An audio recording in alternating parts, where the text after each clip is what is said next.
हर हर महादेव। राधे राधे सभी गुरु बहना, सभी गुरु भाई को एक सी चर्चा की सुना रही हूँ। अच्छा लगा तो कमेंट के माध्यम से जरूर बताइएगा। गुरु के कंगन माला हदार कंगन पहनले बानी। गुरु के कंगन माला हदार कंगन पहनले बानी। एही रे कंगनवा तीन जना के रखले बानी। एही रे कंगनवा तीन जना के रखले बानी। ब्रह्मा विष्णु महेश कंगन पहनले बानी। ब्रह्मा विष्णु महेश कंगन पहनले बानी।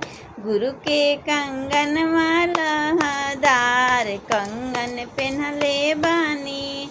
एही रे कंगनवा शिव चर्चा करतानी। एही रे कंगनवा शिव चर्चा करतानी। गुरु के कंगन माला हदार कंगन पहनले बानी। गुरु के